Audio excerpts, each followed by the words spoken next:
ശ്രീ ഷോൺ ജോർജ്, താങ്കളുടെ ഹർജിയിലാണ് ഇപ്പോൾ സുപ്രധാനമായ ഒരു നിരീക്ഷണം, സുപ്രധാനമായ ഒരു വിധി കർണാടക ഹൈക്കോടതിയുടെ ഭാഗത്തിനും ഉണ്ടായിരിക്കുന്നത്. SFIക്ക് അന്വേഷണം തുടരാം. എങ്ങനെ ഇനിയുള്ള നടപടിക്രമങ്ങളെ താങ്കൾ പ്രതീക്ഷയോടെ കാണുന്നു? തീർച്ചയായിട്ടും ഇത് ഒരു ഞാൻ ഇന്ന് വരെ പറഞ്ഞിട്ടുള്ള പോലെ തന്നെ ഞാൻ ഇപ്പോഴും പറയുന്നു, ഇന്ത്യൻ ജുഡീഷ്യറിയിൽ എനിക്ക് വിശ്വാസമുണ്ട്, ഇന്ത്യൻ നിയമവ്യവസ്ഥയിൽ എനിക്ക് വിശ്വാസമുണ്ട്. അത് ഒരിക്കൽ കൂടി ഉറപ്പിക്കുന്ന ഒരു തീരുമാനമാണ് കോടതിയുടെ ഭാഗത്തുണ്ടായിട്ടുള്ളത്. കാരണം SFI പോലെ രാജ്യത്തിന് തന്നെ ഏറ്റവും ഇമ്പോർട്ടന്റ് ആയ ഒരു ഏജൻസി ഒരു കേസിൽ അന്വേഷണം ആരംഭിച്ച് നിസ്സാര ദിവസങ്ങൾ കൊണ്ട് അന്വേഷണം തടസ്സപ്പെടുത്തിയാൽ ഈ കേസിനെ മാത്രമല്ല, അത് ഭാരതത്തിലെ നിരവധി വിഷയങ്ങളിൽ ആ ഉത്തരവ് അത് പ്രശ്നമായി മാറും.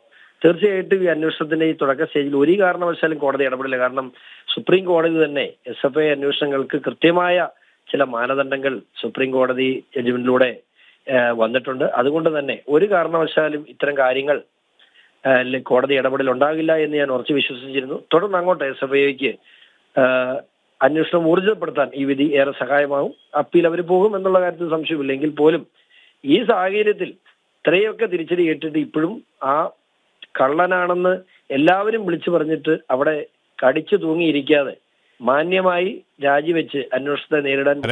ഷോൺ ജോർജ്, ഇത് വീണ വിജയന് മാത്രം ഒതുങ്ങില്ല, മുഖ്യമന്ത്രിയിലേക്ക് തന്നെ കാര്യങ്ങൾ എത്തുമെന്നാണ് താങ്കൾ പറഞ്ഞു വെക്കുന്നത്. അതുമായി ബന്ധപ്പെട്ട കൃത്യമായ തെളിവുകൾ തന്നെയാണോ ഏറ്റവും ഒടുവിലായി SFIക്ക് താങ്കൾ കൈമാറാനും ഉദ്ദേശിക്കുന്നത്?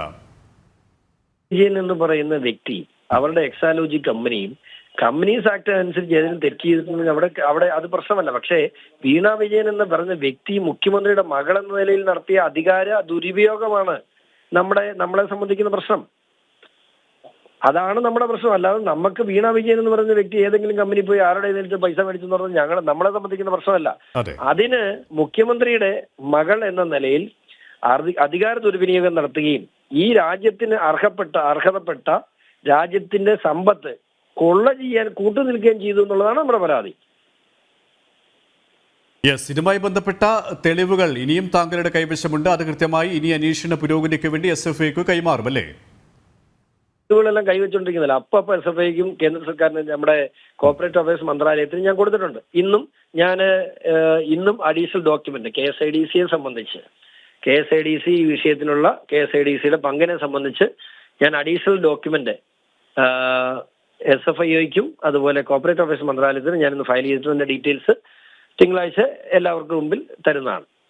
അപ്പം ശ്രീ ഷോൺ ജോർജ്, ഇവിടെ സുപ്രീം കോടതിയെ സമീപിക്കാനുള്ള ഒരു സ്വാഭാവികമായ നീക്കമായിരിക്കും വീണ വിജയനും എക്സാലോജിക്കും സർക്കാരും കൈക്കൊള്ളുക. പക്ഷേ ഈ കർണാടക ഹൈക്കോടതിയുടെ വിധിയുണ്ട്, ഇനി കേരള ഹൈക്കോടതി വിധി പറയാനിരിക്കുന്നുണ്ട്. സ്വാഭാവികമായും ഈ SFIയുടെ അന്വേഷണ പരിധിയിലുള്ള കാര്യം തന്നെയാണ്. പക്ഷേ അങ്ങനെ അല്ല എന്നുള്ള ഒരു എതിർവാദമായിരുന്നല്ലോ വീണ വിജയനും എക്സാലോജിക്കും ഉന്നയിച്ചത്. പക്ഷേ അത് തെറ്റാണ് എന്ന് കോടതി തന്നെ നിരീക്ഷിച്ച സാഹചര്യത്തിൽ സുപ്രീം കോടതിയിൽ നിന്നും ഒരു അനുകൂലമായ വിധി വീണ വിജയന് ലഭിക്കാൻ പോകുന്നില്ല, എക്സാലോജിക്കിന് ലഭിക്കാൻ പോകുന്നില്ല എന്ന് തന്നെയാണ് താങ്കളുടെ പ്രതീക്ഷയും അല്ലേ?